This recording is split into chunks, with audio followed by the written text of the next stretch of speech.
Hey y'all, it's been a minute. I just thought I'd come on in to maybe start doing some videos again. Not so much cars, but I think I'll do a few pocket knives and see how that goes. I'm putting these here for Rasputin's castle. I know he likes his die-cast airplanes and stuff, so I thought I'd show a couple of those. Just set them off in the background. Anyway, I got into pocket knives. Well, I've had them all my life, and started kind of collecting them, trying to find the best one that I would like. So, watching several of your guys' videos, Patty Potato Peeler, guy over in Ireland, recommended, if you don't want to put the big money out or decent money out for one of your favorite knives, try buying a couple clones and see what you think. So I thought, hey, why not?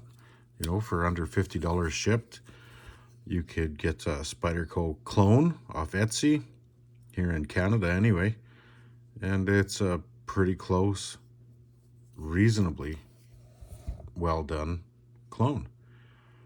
Besides the pocket clip and the brass here, and the smaller screws, I suppose. Yeah, it was a good knife. I enjoyed it. I found myself liking it.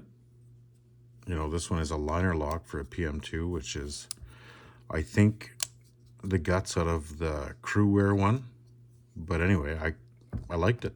I liked it a lot. So I moved on and bought a Tenacious, which was about $100 Canadian, and found myself liking it. Now, the steel on it is not the most fantastic, but, it's sharp as the dickens. And a nice knife. So, being that it felt good in my pocket and I enjoyed it, I thought I'd go ahead and get the latest PM2 with compression lock. So here it is, SVN 45. I don't know if you can see it. There you go. I have used this quite a bit. It's been in my pocket for a few months. I stropped it a couple times. Diamond sharpened it here once, but a very cool knife, and I am very glad to have it. But anyway, speaking of clones, they're not exactly the same. Obviously, they can't be exact, but they're pretty close. And I'm happy to have it. And I'm glad that I bought the clone first, because it allowed me to kind of feel what you would be getting with the real one. So happy to have them both.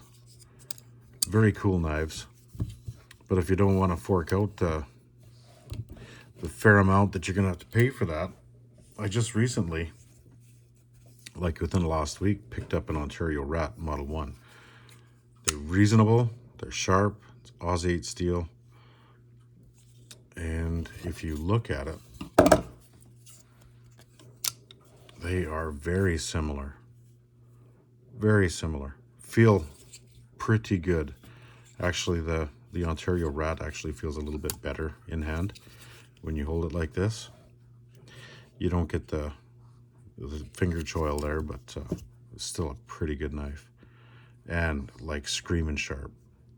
A little bit heavier than the PM2, but still well priced, gorgeous knife.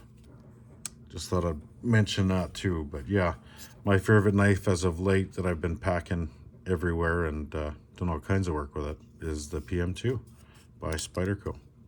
Very cool knife. Anyway, that's just a short. I did pick a couple other clones up because I was kind of torn between the Osborne 940 and the Benchmade Bug Out.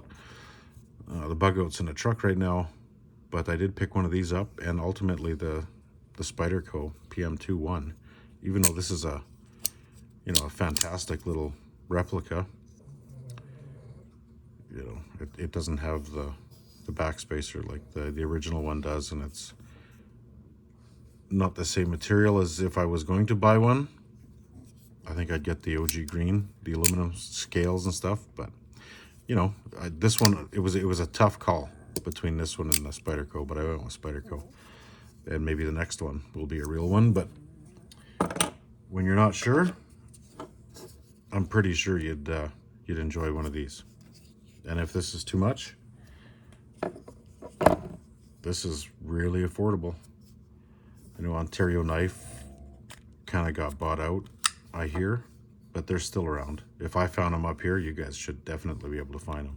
Pretty cool knife. Very cool. Anyways, thanks for watching. Hope everybody's doing good. I know this isn't my regular car video stuff, but I still collect them, just not like I did before. Here's a nice little Majorette 69 Charger, or a 70 opening hood. Very cool. Anyways, Merry Christmas, you guys, and we'll talk to you later.